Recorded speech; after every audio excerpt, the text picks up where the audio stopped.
Mm-hmm. Mm-hmm. Uh-huh. Uh-huh. Uh-huh. Look at us on a Saturday afternoon. This is the first of two this evening. I have two beautiful females, might I add, on hot Saturday, if you will. The first one we have today uh, is a fan.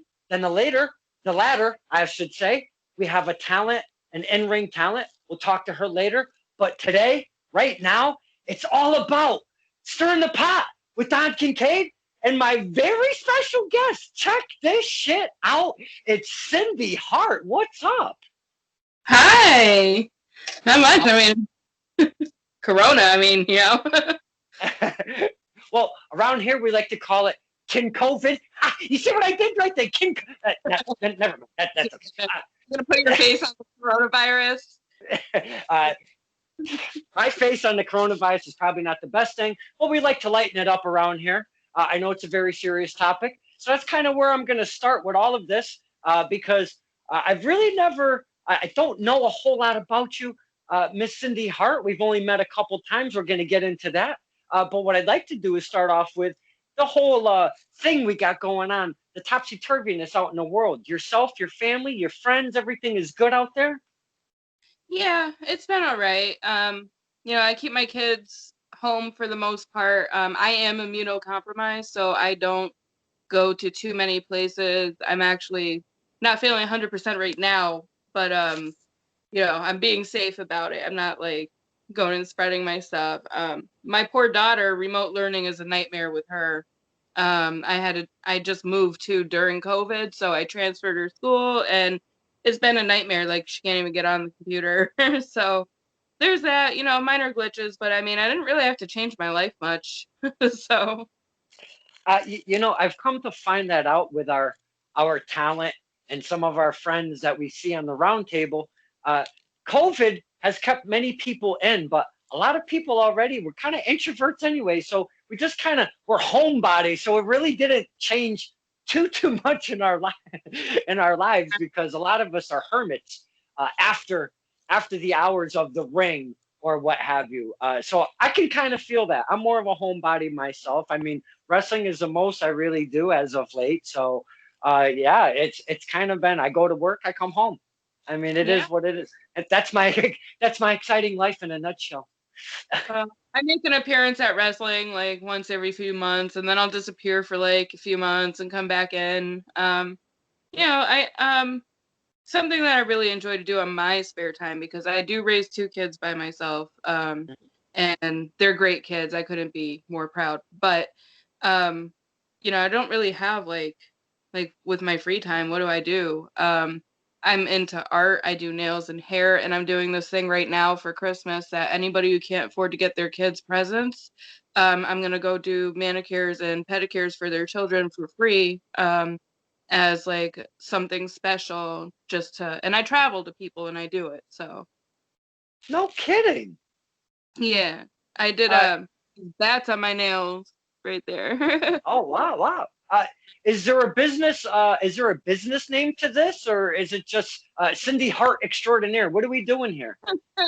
No, it's just me traveling, doing some hair, some nails. I do my own hair. I have a lot of color in there, as you can see. The whole underpart's done. Lighting in here kind of sucks, but it's my room in here. Well, So that's very thoughtful and kind of you to spread the Christmas cheer because, man, there's a lot of shit going on right now as we've been speaking with the world. So that's very kind of you to take your services and spread your wings, if you will. yeah, I'm I'm gonna wait until I'm feeling better to start getting out there a little more. Right now because I am a little stuffy and have been coughing. So just in case, you have it. Oh, It's a scary yeah. time to be alive. It's a scary time to be alive. 'Cause there's a lot. And God forbid if you sneeze or cough around anybody nowadays, they all think you got the vid and they want to rush you to the hospital or run away from you or whatever. You know what I'm saying? Allergy season was like the Salem witch trials. Be careful. Yeah. Oh, that's Book. actually that's actually perfectly well put. That is so funny. Instead of a witch, it's you're sick. Instead of a Oh, that's hilarious. Uh, let's get away from the vid. Enough of the vid. So Yeah. we've met a couple times at the shows. Hmm. I'm gonna say the two or three times that we did meet were at a TOS show, if I'm not mistaken. Is that correct? Yep, TOS and RPW back in the day, I think. Or what? No, not I Battlefront. It was. was Battle. Oh, okay. Yes, Battle. Battlefront. Yes, Battlefront. Yeah. So I met you there in TOS. Okay. Yeah. Yeah. So I'd like to kind of dive into your fandom because I don't really know a whole lot about Miss Cyndi Hart. Why don't you talk to us, the fans, and how did you get into wrestling, and how long have you been into wrestling? Has it always been independent? Has it been the WWE or even back further? Talk to us about how your whole wrestling fandom. Okay, so it all started when I was born. My Huh. mom grew up with brothers. Her she kind of like put it on when we were little, my brother and I, and we'd watch it. I stayed into it pretty much growing up. Then I was in high school and I did cheerleading for a year, and I thought it was stupid, so I quit and I joined the wrestling team. Um, yeah, I was the only girl on the team. Um, I only stayed for the year because I ended up getting hospitalized like really bad for I have lupus, so I mean it happens. I got mono, it was terrible, but I stayed there for a year. After that, it's a long story, but I got in touch with the Promise Antonio Thomas and Kevin Landry. Huh. And I trained with them for a little while until my body was like, no. Then I had my first son, and he passed away in 2010. He died of SIDS, Oh and wow. my friends came together and they threw a benefit for my son so I could get his headstone, and I did. And I'll never forget that. So wrestling is very special to me. It holds a very special place in my heart. Is my wrestling friends are more than just wrestling friends. They're family at this point. There's a lot of guys that I go like way back with that even like Liz Savage, she's like my favorite person. Me and her are very tight. Known each other for like 10 years, but we stayed, internet friends all this time. And then when I saw her at TOS, it was just like a reunion where it was good time. So That was capital trouble. That was trouble with a capital trouble. So I had to get a quick Kincaid file of the both of you while we were at TOS. That was some fun times. Uh, hmm so sure. you've been a wrestler, literally in the high school days, if you will, correct? Yep. And then you went into the pro wrestling to give that a whirl, but you said your body wasn't really digging what you were trying to accomplish in that aspect of wrestling. So you get out of it, but you've stuck around as a fan. I'm curious because everybody's different and everybody has a different story. And you've talked about uh, wrestling. Wrestling friends are more than friends. But what stuck you around the wrestling when your body was like, you know what, you're giving this a try. It's not really working out in the ring, but we love it. Or is there a passion? Or give us why you stuck around wrestling as a whole. I could never let it go after they threw that benefit for my son. Like that was just, I don't know, it's fun for me. I can get under the wrestler's skin really bad as an audience member. I love doing that. Me and Larry do this thing called heel reveal. It's our own, it's me and him, and we root for all the heels, and we're jerks about it. But I I'm really good at getting under people's skin. Pretty good with my words sometimes. So Whoa, fucking whoa. There's a show called Heel Reveal, and you and Larry do this? no, we're a team called heel reveal. So we go to shows together. Like I'll sit with him, and then Oh, I got you. I got you. Okay. we root for all the heels. I So got we call it heel reveal, and it's it's fun. It's Man, fun. I was almost to kind of go looking for a show named Heel Reveal. I was going to go look for that. We should start a show. We should. It would be funny. Um, I'm not always the nicest person. I never claim to be. So Hey, at least you can admit it, right? I mean, you're honest about it. tell people right from the jump when I meet them, I'm a terrible person. People be like, "You're beautiful. I really like you," and I look at them, I'm like, "That's a terrible idea. Why would you do that?" I, Okay. I've, oh, go ahead, please. Go ahead. Somebody will compliment me, and I'll be like, "Merry Christmas," because I don't know what to say. It's so awkward. I'm so awkward. I'm an awkward person. I'm also a very anxious person, so that's why I like do my recluse thing for a while, and you'll only see me here and there now. I used to go all the time, but there's a lot of politics in wrestling, a lot of drama too, and I didn't want to be dragged You into don't. it. You don't say. Yeah. I just didn't want to do it, and it's too much for me. Like I got overwhelmed. I'm like, okay, I'm just gonna scoot back here and show my face every 6 months, and it'll be better that way. Hey, you get to keep your friends in that aspect, because if you got caught up in all of that madness, you lose a circle, if you will. Yeah. And the thing about me is, like, I don't listen to hearsay. Anybody could tell me anything about anybody, and unless I've met that person and have my own experiences with that person, I'm not gonna make judgments based on what people tell me, because people are crazy. Like, just some You of the don't. stuff that You don't say. I'm a little crazy, but like not like I used to be. Like I'm, I'm a lot more watered down now. The Zuck, he took me down a few times off of Facebook, so I had to resurrect myself, come back from the ashes. She said ashes, ashes, not asses. She said ashes. I did say ashes. I did swear. I have mouth of a trucker. I've been censoring myself a little more because of the kids, because my son Jericho's starting to repeat things. Oh, Yes, he is named after Chris Jericho, for the record. okay, But Chris Jericho's the GOAT in my opinion. So okay. love that guy. So But we have just found out that her favorite wrestler, could we say on the record, your favorite wrestler is Chris Jericho? well, I feel like I don't know if he's my favorite, but he's definitely the best of the Okay. best. I um My favorite of all time. Now that's a hard one. Jeff Hardy was always my favorite growing up. Then all that stuff happened, and he was gone for a while. But Bray Wyatt grew on me. And Alexa Bliss has always been, that's my woman crush. I'm in love with Alexa Bliss. But she was also had decent in-ring skill too.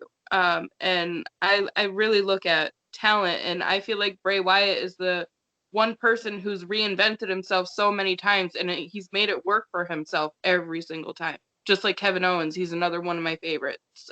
Kevin Owens, Mhm. he's got a smart mouth on him. I like that. And if you see some of his old stuff, like I couldn't stop laughing. I was like in stitches.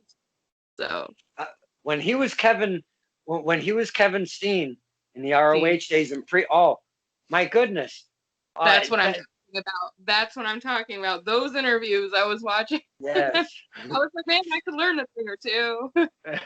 Fire. Back then, he was big time fire. He was holding the championship, doing some really cool stuff for a stockier guy, because he wasn't that typical jacked, pretty boy wrestler guy. But man, he was doing some really cool shit in the ring. So when he got into WWE, everybody lost their absolute ever loving mind who knew of Kevin Steen when he got in, but you freaking knew they were gonna pull him back and all of that stuff and Just like they whatnot. did. Finn Balor's another example of that. It kills me the way that they ruin things. What was that? Insanity. They just rip apart groups and wrestlers and bring them down. EC3 could have been huge. Like if they had used him properly, like that. It's just an example. Keith Lee. Oh, I hate what they did to his music. I'm mad about that still. Like I'm gonna tell everyone right now, I am mad that they changed Keith Lee's music. I was like, I was all about basking in the glory. Okay. I love Keith Lee too. He's another one of my favorites. I have a lot of favorites, but it's a talent that it's the talent. It's because I admire what they can do. Because that I'm telling you, I've been in a ring. It's not easy. It's not easy at all. It is hard work. It's a lot of dedication, a lot of time, um, and a lot of the stuff that they do in the ring. It's like if you are like an inch off from a move, like somebody could either die or get hurt, and it's really scary to like kind of have that responsibility on you and carry that. And then seeing some of the things I'm seeing on TV now, especially like in NXT with the women, Kyrie or Io Shirai, um, jumping off the cage and stuff like years ago, women weren't even wrestling like that. So No. in my lifetime, I'm gonna be 32 next month. So I'm still young, but like in my lifetime, I've watched like a time where like Macho Man Randy Savage had his Elizabeth, and it was like that, you know. And then later on, women started progressing, and now I feel like they're better than the men. I'm so glad that they have taken the women's division and made it a women's division, because like you're talking about the evolution. We always talk about evolution of wrestling and the wrestling fan alike when it comes on this show, because they do evolve with each other. It's not like wrestling evolves and the fans stay the same. The fans evolve with wrestling as it progresses, if you will. But the way you put it is excellent, because you had Elizabeth on the shoulder of Macho Man. You've had the likes of Scary Sherry and such like that. The big, and I know that that's what you're supposed to be, is an over the top character for wrestling. That's what wrestling is all about. But then you see the Sables and such doing the bra and panty matches and wearing fucking butterfly championships, being called divas and stuff like that. But then the whole women's evolution happened, and holy crap, I am so glad that it's come to where it is now, because like you said, you watch some of these women's matches, and absolutely I have to agree with you that some of the women's matches are much better than some of the matches with the men, that that's what we're used to seeing, these matches time after time after time with men, big powerful matches, or now acrobatic matches, if you will. And now you're seeing it with the women. And it's really cool to see that evolution from, we'll just take it from the time, never mind even before with the Fabulous Moolahs, going back that far, when wrestling was a total different era. But yeah, from the Elizabeth to now is something to behold, of being able to watch. Right, and seeing it in my lifetime is amazing because not everybody is going to have that. And like women like Charlotte Flair, like oh my goodness, that is talent. I'm not even a Flair fan. I don't like the Flairs, but I do admire her talent because I think she's better than her father ever was. Um, but they impress me. They do. They really impress me. That stuff is not easy to pull off. So you know, to me, I'm just like, wow. I religiously I watch NXT and WWE. I did fall off for a little bit because, honestly, without the crowd, it was just, you know, the crowd makes it a lot. Even when I'm in a crowd, like I said, I like to be involved and get under the wrestler's skin. It's funny to watch a break character. Like, yeah. But without it, you lose that piece of the ambiance. Not a piece of the ambiance, but a piece of the puzzle, because it takes so many things to make. Never mind one event, just one match. It takes plenty to get just one match going. So yeah, you do lose a big piece of the puzzle. So I have to agree with you. I kind of fell off a smidge when the COVID hit and it was eliminated all of the fans. I was like, wow, this is some crazy ass shit. From the very first SmackDown, it was very weird. Right. It's like quiet. Like I don't know. I fell off for a little bit. I do appreciate that Vince tried to give us something during a time when there is nothing. Like, I do appreciate that, but I don't know. Maybe they should have shown like reruns or did some specials or something in the meantime until they could have figured it out to where they have it now.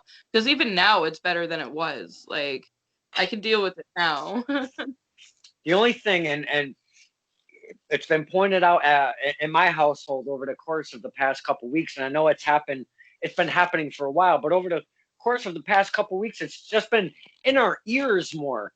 That constant crowd noise is starting to really irritate the piss out of me, because it's just this constant thing that they pipe in at a specific volume, and it's A, too loud, and B, it's way too constant. You don't hear a crowd like that all the time. It's ridiculous. Right. No, you're right about that.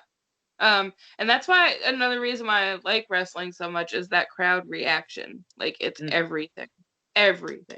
So not having that makes it a little difficult to watch.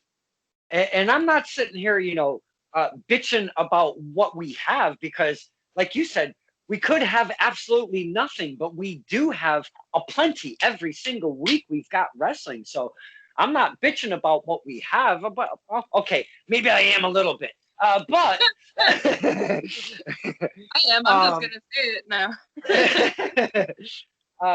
So obviously you're into the WWE product.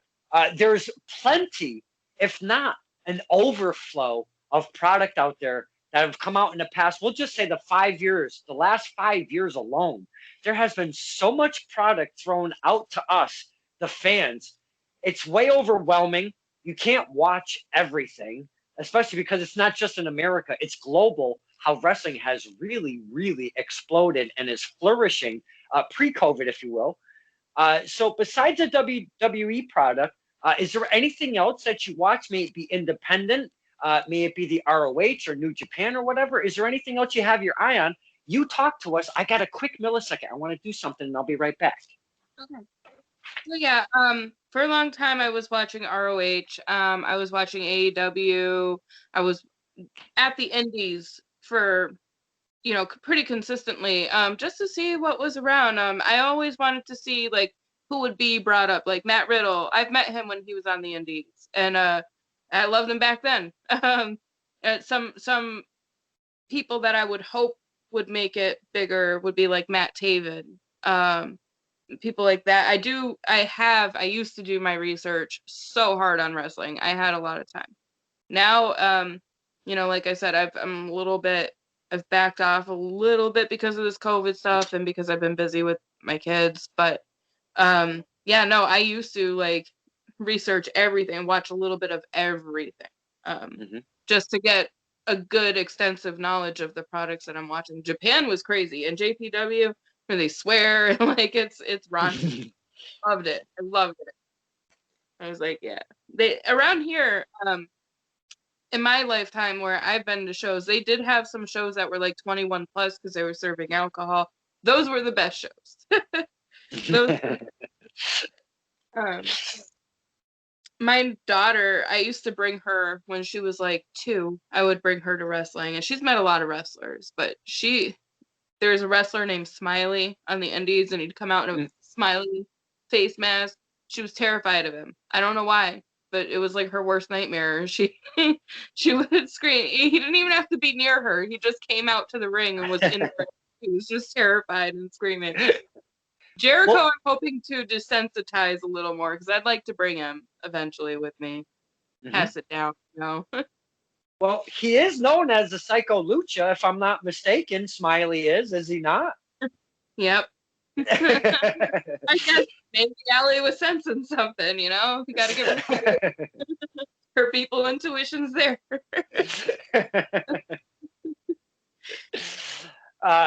So you did mention Larry. I used to call him Mr. Boucher, Mr. Boucher, Mr. Boucher, and then I did not know it was Mr. Boucher. I called him Busher forever. I'm Busher. I love him. He's a good egg. That one. He's funny. He's him and Jim Kulik. Is it How you say his last name? Mm-hmm. Yeah, he's funny too. I argue back and forth with Jim at shows, as an audience member, just because I can. You know, it's fun. I can't even see how that would even happen. You are the heel reveal, and he's all about the face. I don't even know how you guys would get into it. Oh, it's good time. So be like, you suck. You suck. Like, yeah, drink your drink and mind your business. It has $0.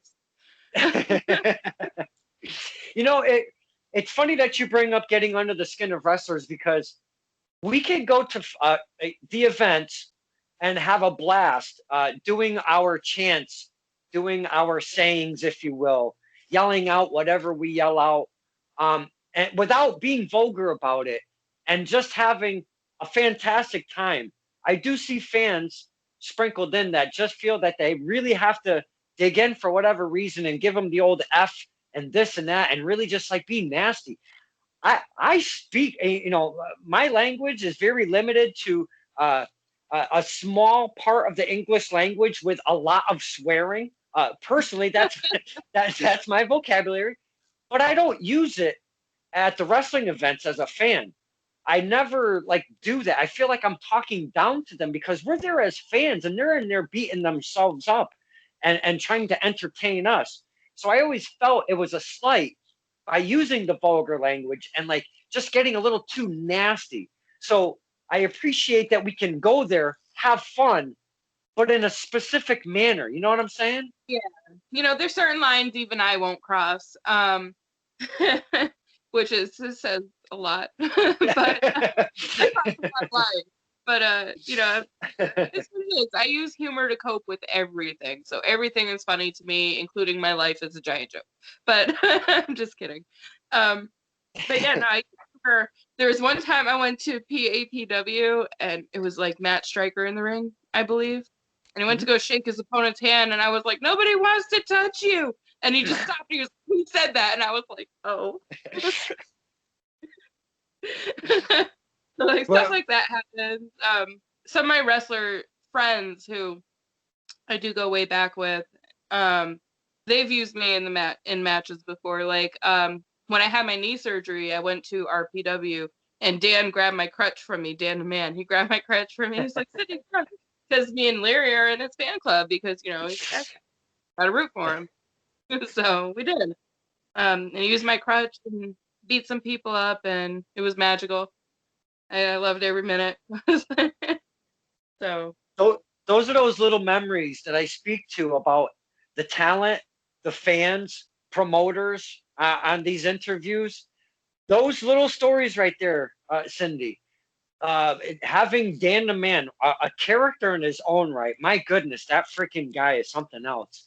But having a talent that's actually personally that you personally know is something on a different level. But when the wrestlers grab something of yours, like when they grab a cane or a crutch or your chair or tell you to move or sit on your lap, those little things really stick with you forever. And you take those things, like I was talking to Drinkwater/Dishwater yesterday. We take those things away from the shows and we keep them.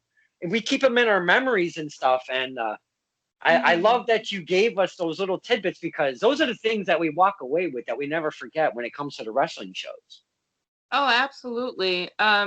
Even like when I was doing like taking part in shows and stuff, like it was an interesting experience for me. I have a lot of like good little memories like that I can walk away with, and I've got something for you. Talk about memories, and I've kept this for a couple years now. This is a present that was given to myself. It was a Northeast Wrestling show at the Bethany Town Hall, and this was given to me by a one Dante Claus, if you will. I know who you know, who Dante Claus is. I do know who Dante Claus is. Yeah. Now, for the boy, I have this present. I actually have another one kicking around. I don't know specifically where it is, but I do have two presents from him over the course of the last 3 years of seeing Dante Claus. But for the boys and girls that do not know who Dante Claus is, Dan DeMann, if you don't know him, look him up. What a character. In and out. Wow. But Dante Claus is the Santa Claus version of Dan DeMann when it's Christmas time. And he loves to hand out gifts, but his gifts are very grinchy, if you will. And I'm going to give you a perfect example because I have one from 3 years ago that I will never throw away. This, my love, is a box of Good Thins, the potato one, sweet potato snacks. Okay? You're It's a box. Yeah, but there's something inside. Oh. It's a spool of twine. Oh. So that was my present from Dante Claus. Choke him out. 3 years ago, and I thought you would get a kick out of that since I still have it. That's fantastic. Oh, that's funny. And to stay on that same topic of Dan DeMann, I thought it'd be real cool if I reached out to one Dan DeMann and see if you'd be interested. Since we were down on the COVID, this was when the COVID really hit us.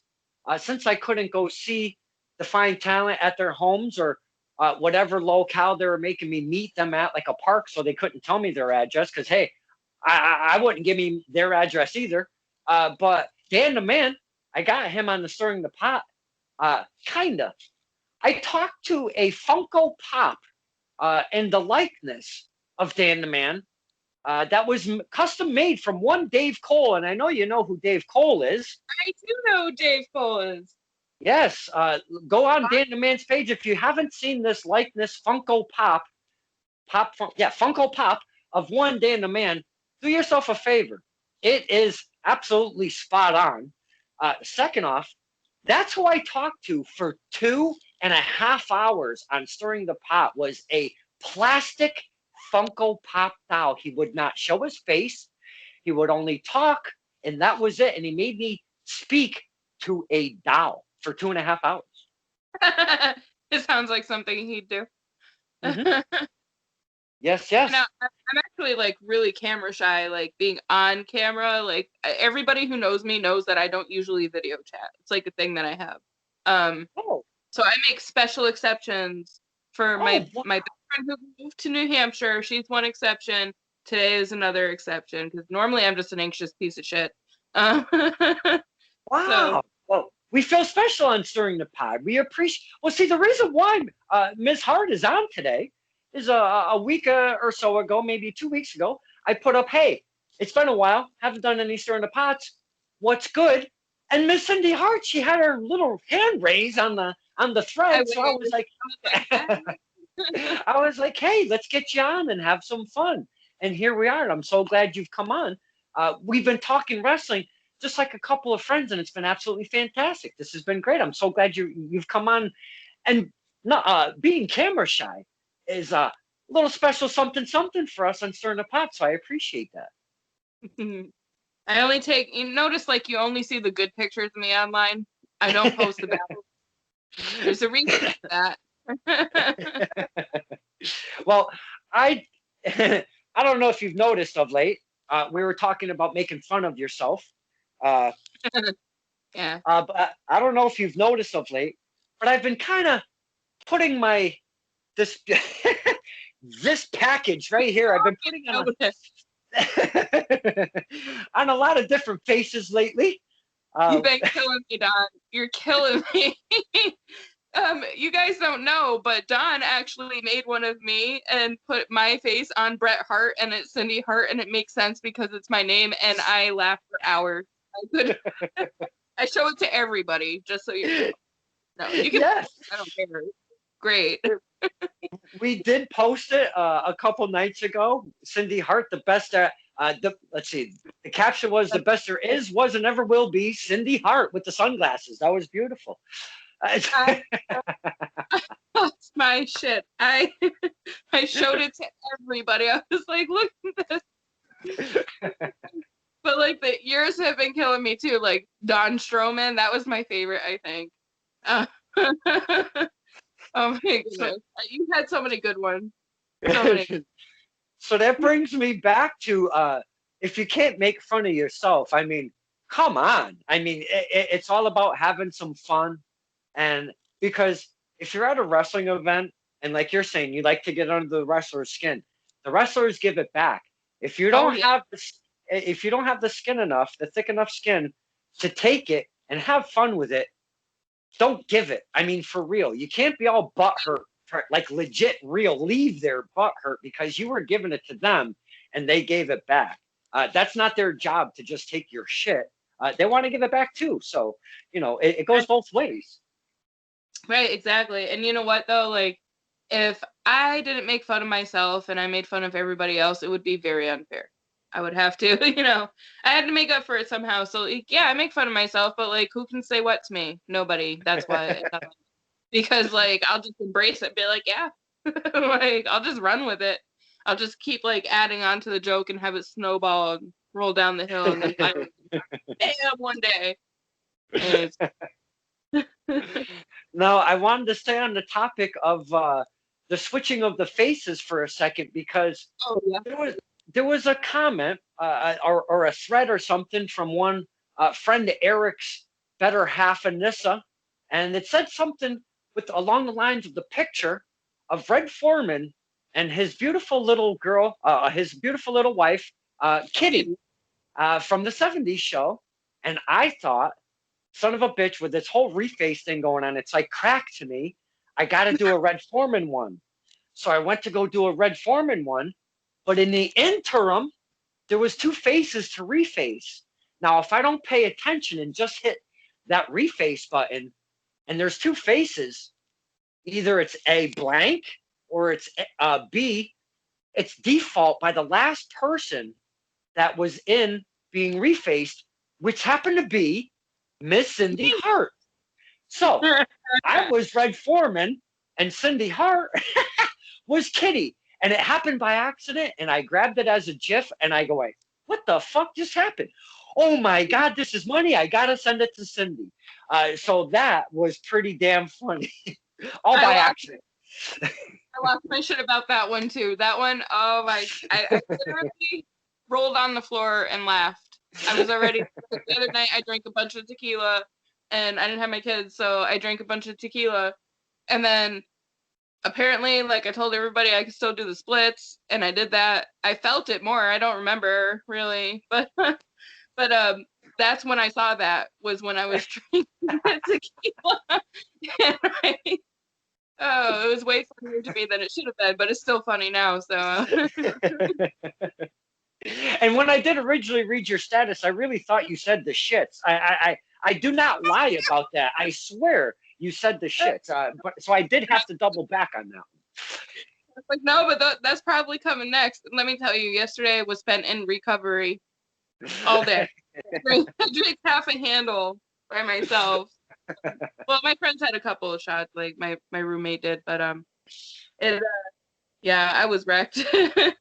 It's the holidays. Gotta jam and listen to Christmas music. And I'm gonna say I'm not a drinker per se, but I have partaken in the alcoholic beverages. But the last time I did was probably about 6 months ago, and I had a half a mason jar of apple cinnamon moonshine, if you will. It was homemade by one excellent Battlefront fan, Lisa Thomas. Love her to pieces. It used to be full, but I was sipping it because, again, I'm not a drinker, but I was sipping it a little bit here, a little bit there. But I had a half a jar and it was sitting for a while.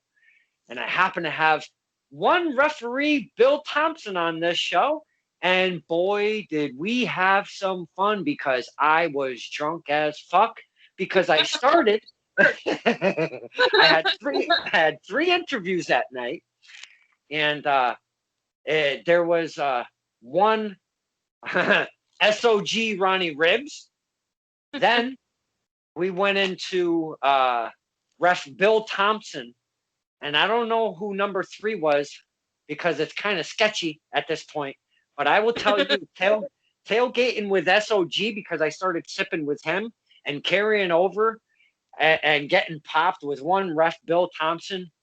Holy crap. I've watched those two interviews back to back more than once, and it's not to hear my own damn voice. It was just so much fun, and I was tanked, man. Holy cow. Well, damn. Next time I know, and we do this on a weekend, I'll just start sipping the tequila. I'm a lot more versatile. Just no, I drink maybe once a month. And it's social. It's a social thing for me. Like if my kids are gone, I don't have to worry about anything like that. Then I just relax with a few drinks. There's nothing wrong with that. Nope, So, not at all. Not at but all. I just relaxed a little too much on Friday with the drinks. So. And you ended up with the shit. Among many other things.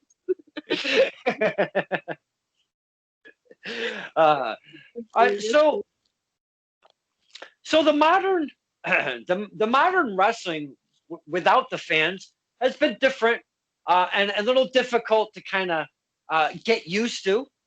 I don't know. It doesn't seem like normalcy is coming back anytime soon. Like anytime soon. But the wrestling events were actually on coming back a little bit. Because the percentage-wise of the vid in state to state was a little bit lower than it has been. And then all of a sudden, an uptick happened. And now everything is just shutting right back down, and including businesses. And I'm not just talking about wrestling, but in general life. Yeah. So the uptick has been really crazy right now. But in the interim, before the uptick, I had the pleasure, as yourself, of going to one of the TOS shows over at Ryder's Smokehouse. And I love that place. What a cool ambiance. And that's kind of where I'm going with that. I want to get your perspective because I always put TOS over. I always put what they do over because and it's not just to lick their ass, but it's true. What I say is they bring us a good product. We have some fun. They have characters. They have good in ring. They bring in different faces. It's not always the same exact guys and girls all the time. So they give us a little something. So from your perspective, being at that show, give us what you thought of that day. I I love the venue. I absolutely the show was great too. TOS is one company I definitely put over too. Just because they have a really diverse amount of talent on their roster. And the talent on the roster is always good. I haven't seen a bad match come from TOS since I've been going or have seen things even online from them. So that's one company. The venue I thought was very smart. And I think what they did was very smart. It was really cool. It was outdoors and indoors at the same time, and they had the bar right there, where it's just where me and Liz sat and got shit faced. So I really like it. I thought that was really cool and innovative, especially for times like now. I was like, can they do this when I got there? But yeah, they did it. It was awesome.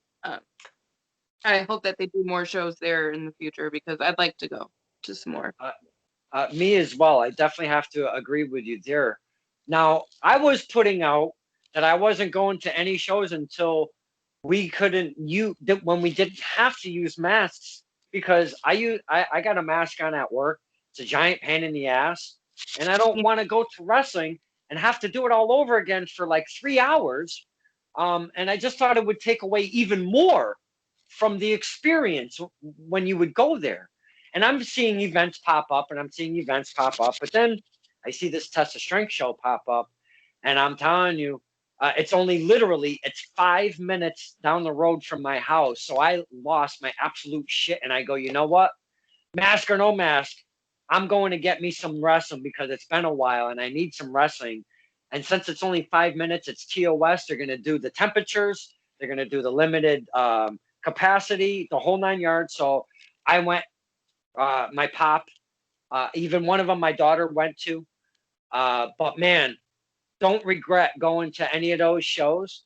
But what I'm leading into though is right now, AEW as a company has a subsection of it called AEW Dark, and they Mhm. post their dark matches on YouTube on Tuesdays.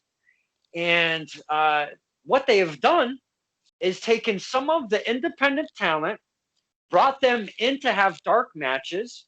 There's zero, like right now, they do have some workers with AEW or WWE around the ring to give it something, something. But these dark matches are absolutely nobody around the ring. It's Taz, it's Excalibur doing commentating. But we're seeing the likenesses of all of these fine talent that we see at these shows. So my point being is we saw a guy like Max Caster go against Mike Skyrose for the K1 trophy over at Test of Strength. And then, long and behold, only a couple weeks later, he's doing his thing on United Wrestling Network over on the West Coast. And then he starts doing AEW dark matches. And now he's legit signed along with Anthony Bowens as a tag team, and they are now called the Acclaimed. Yeah. So my question to you is, how do you see, or how do you feel, because we get to see these independent wrestlers, but then when they hit a different platform, you're like, son of a bitch, I just saw him a month ago at Test of Strength. Right. Isn't that something really cool as a fan to be able to be part of that? It is really cool. Like I was telling you, like Matt Riddle, I met him when he was on the Indies.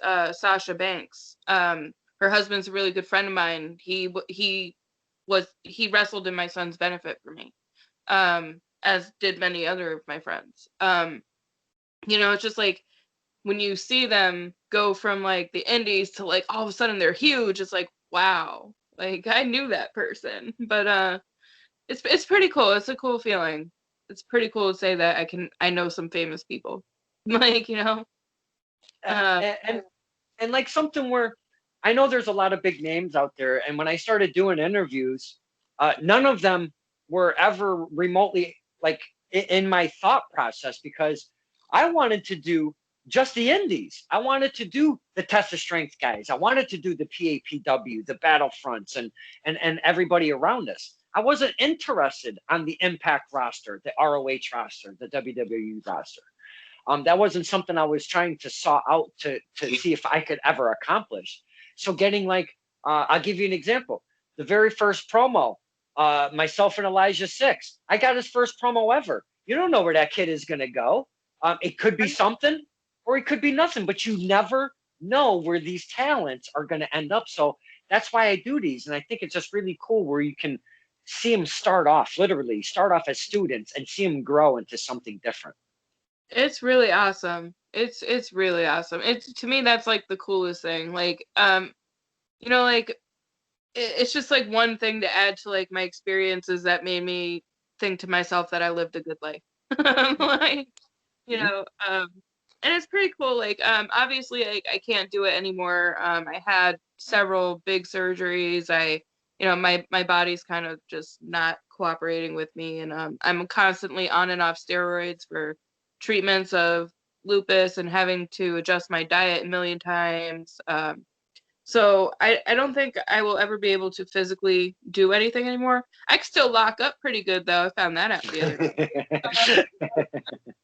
But I wouldn't be against like taking some promo classes and to like kind of refresh a lot of things and coming back and like walking somebody out eventually. It just I want all this stuff to die down first.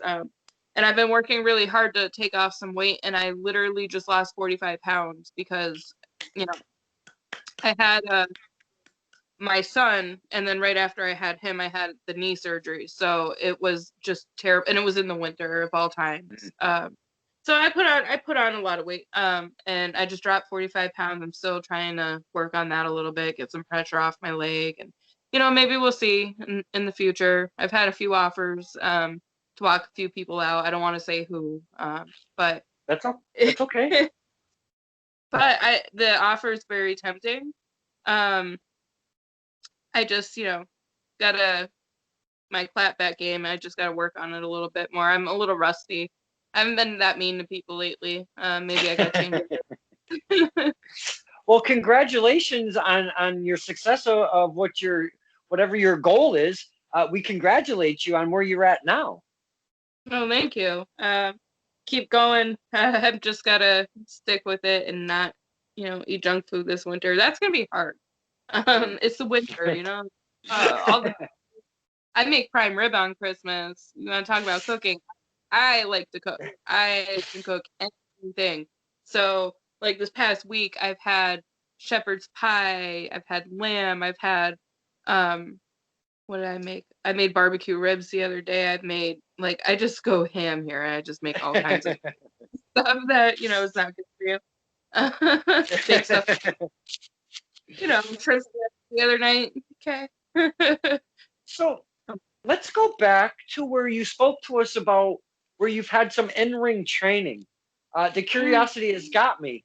Was there a gimmick in play at that time? Because I'm very curious on what you were bringing to the table as a performer. So what I was going to come out with, I'm really mad about this actually. What I was going to come out with was being the Queen of Hearts. My finisher was going to be called Cardiac Arrest. And then Natalia came on TV and they started calling her that. And I lost my shit. I called my friend. I was like, did you hear what this bitch just called herself?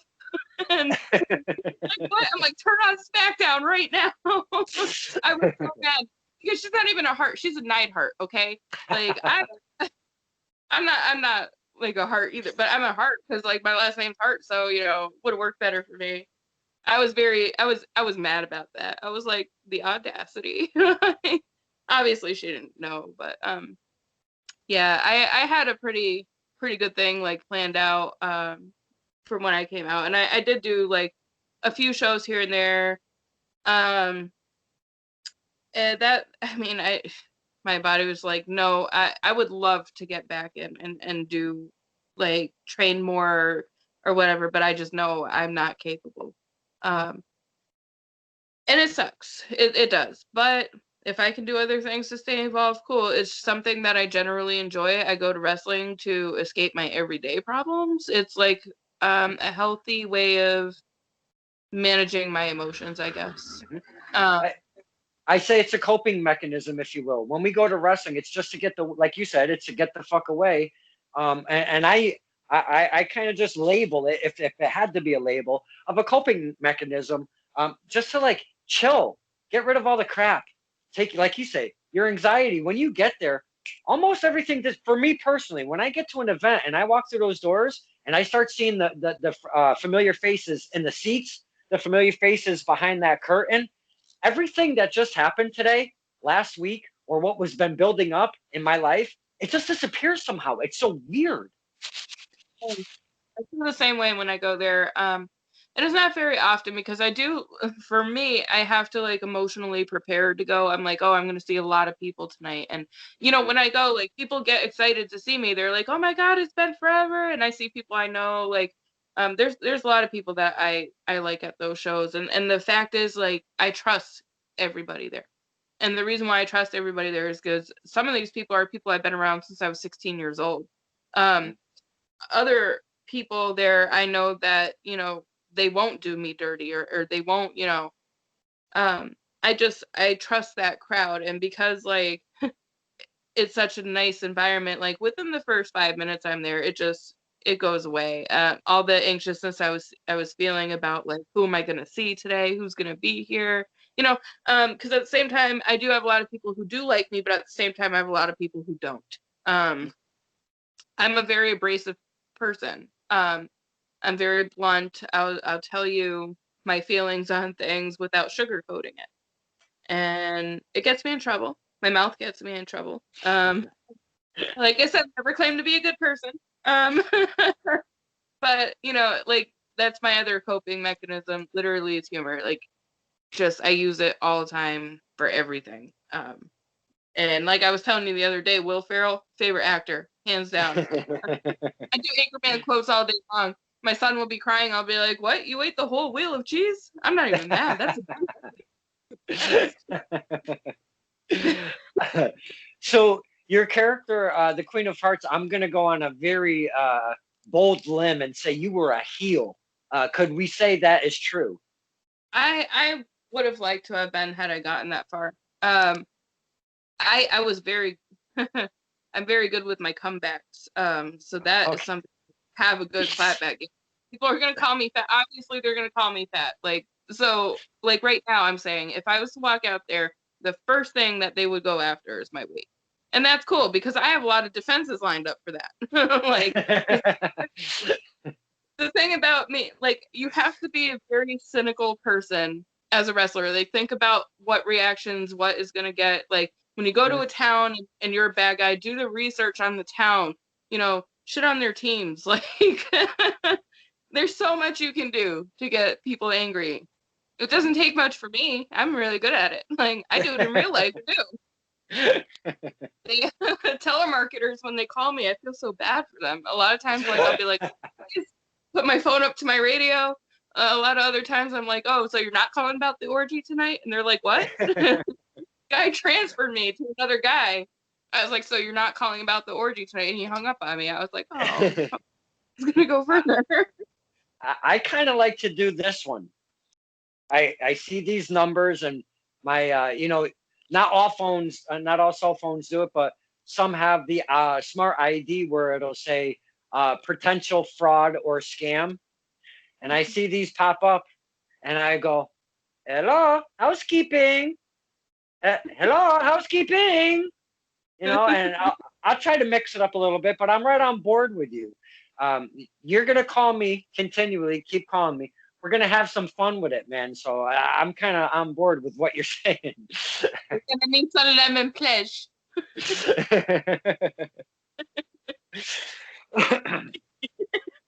I'm so mean to those people. It's so good. One time I called AT&T because they were charging me an astronomical amount and they would not disconnect my other line without like a huge amount of money. So I called them and I was like, you are anally raping me every month. What can we do to fix this? And the guy was like, wow. I was like, yeah, right?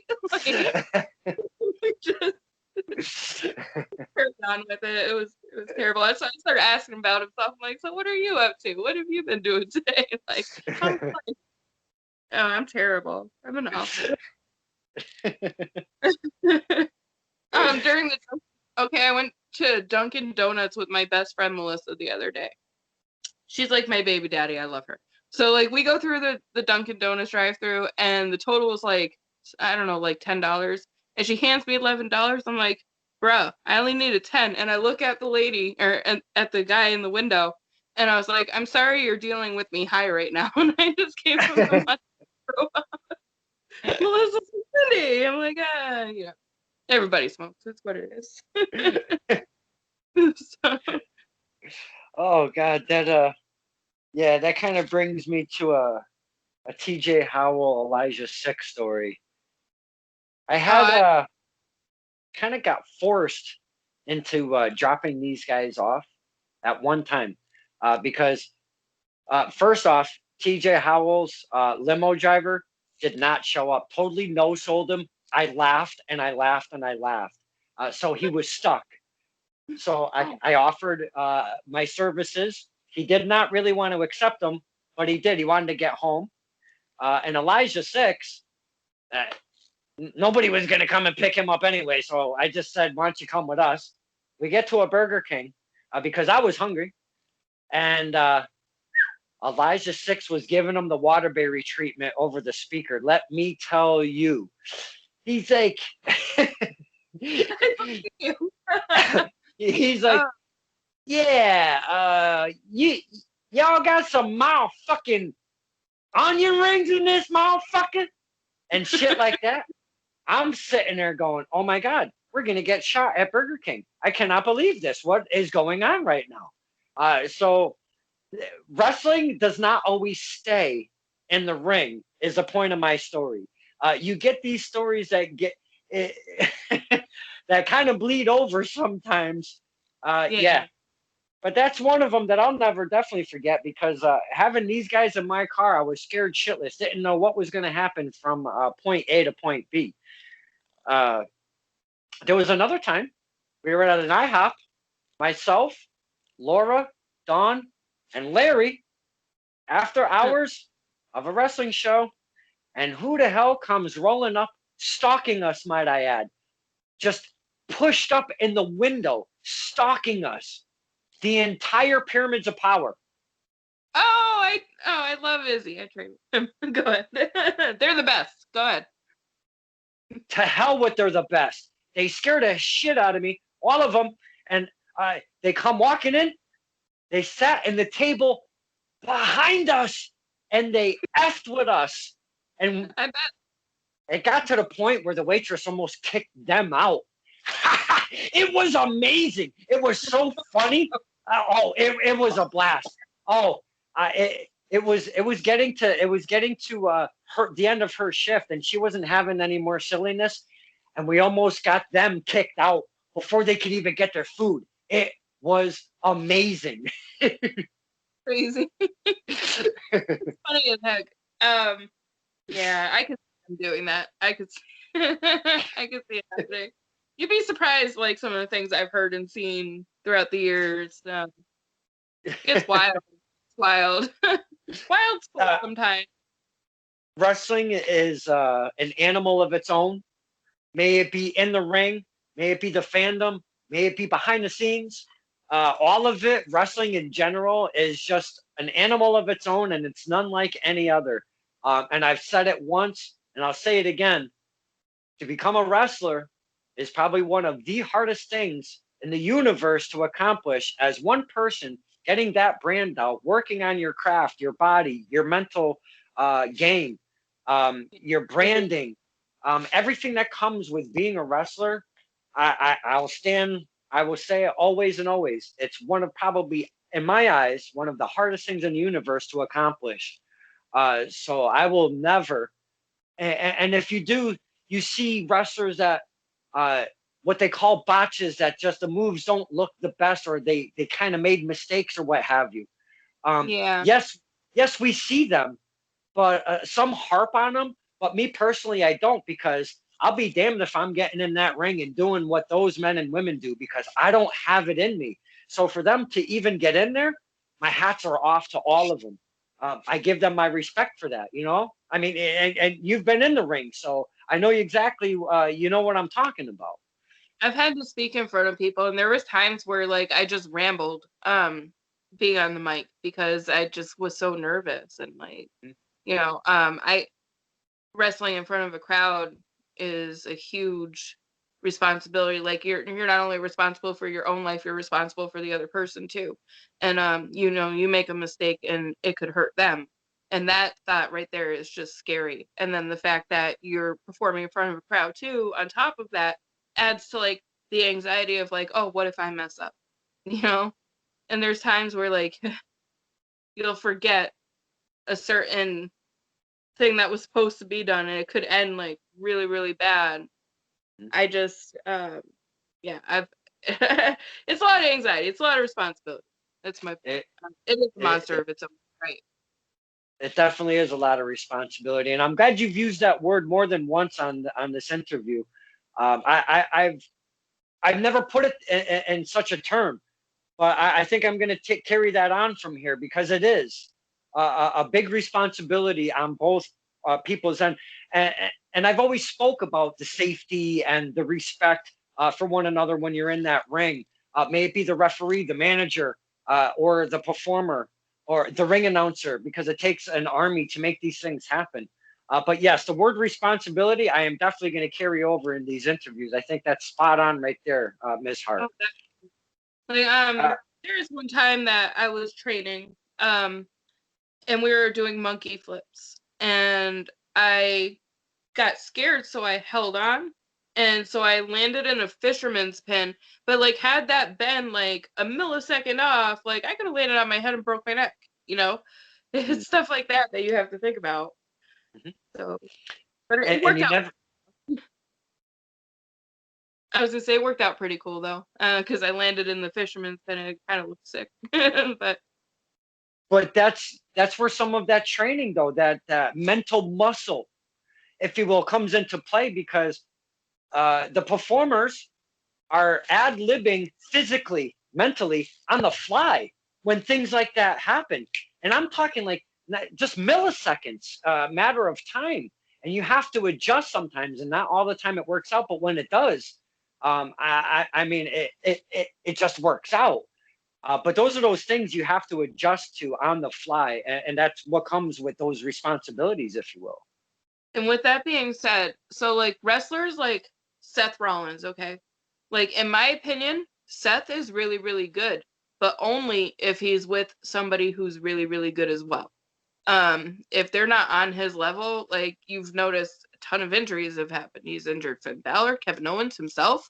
Like I just, it depends on how it gets carried sometimes because I feel like he's really good if he's with somebody who's as good. If you put him in the ring with somebody mediocre, he's not going to be able to, push that person over, and they're not going to be able to keep up with some of the stuff that he does. So it all depends on the person that you're working with too. There's like I said, a lot of responsibility that lies on each side. Absolutely. Cyndi Hart, this has been a fantastic. Where are we at? 1 hour, 6 minutes, and it feels like it's been about 20 minutes that we've been talking. I know. This is you all day. This has been absolutely fantastic. I can't appreciate you enough for your time, because at 6 p.m., and I know you know who this is, it's an associate of one Dan the Man, part of Team Shazam. And I don't even know if Team Shazam is even a thing, and we're going to find that out with one Miss Talia Jeanette at Talia. Talia. I always call her Talia. Oh my God, she's going to absolutely murder me. Talia Jeanette, she's coming on that. Yeah. Too though. I had to be told. I'm sorry, Talia. So she's coming on at 6 p.m. So I don't even know what I'm in for that. But this has been a fantastic hour with Cyndi Hart, and I can't appreciate you enough for your time. I thank you. Likewise. Thank you for having me. Oh, absolutely. And I never even knew that you had training. We learned, again, because I never really spoke to you too much at the shows, we learned quite a bit about Miss Hart today. And I appreciate you being open and candor and not pulling any punches, if you will, because that's not your style. Not to people who don't deserve it. You're okay. Yeah. Oh, man. This has been fantastic. Before I do let you go, though, is there anything that you would like to promote or push, if you will? You spoke earlier at the top of this that you're doing a little Santa's elf thing going on out there with the manicure and stuff. Is there anything you would like to push? And if there any info, any way that we can contact you for what you have going on? Yep. So Facebook Messenger is the best way to get a hold of me. If you cannot afford to get your children presents, I do haircuts, I do nails, I do toes, and I will gladly come travel to you. Just message me on Facebook, let me know. It'll stay confidential. I will never put your business out there. I would never let it known that you're struggling, whatever. Just reach out. I'm pretty good, and I'm when I say I'm going to be somewhere, I'm usually there. So I would love to help some people this holiday season. That's a very kind thing during the holiday season, and we all thank you for that. So if you are in that position of what Miss Hart just spoke of, please feel free, reach out. CYNDI, Cyndi, HART. Give her a shout. She'll be more than happy to take care of you. And something I did want to say before I let you go, not only are you Cyndi Hart, and we've associated with Bret Hart with the whole reface thing, but my mother, her maiden name, my grandmother, her name is Hart, H-A-R-T. Wow. How canny is that? Wild. See, yes. Now we're bonded, and now we have to shows. Hey, I don't mind if you want to go out and have a little bit of eats after a show one of these times, as long as the Pyramids of Power don't freaking stalk us. I am so down.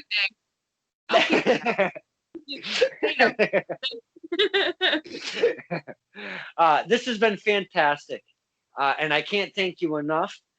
This is Stirring the Pot with Don Kincaid and my very special guest, the Queen of Hearts, Cyndi Hart. Thank you. Thank you. Bye.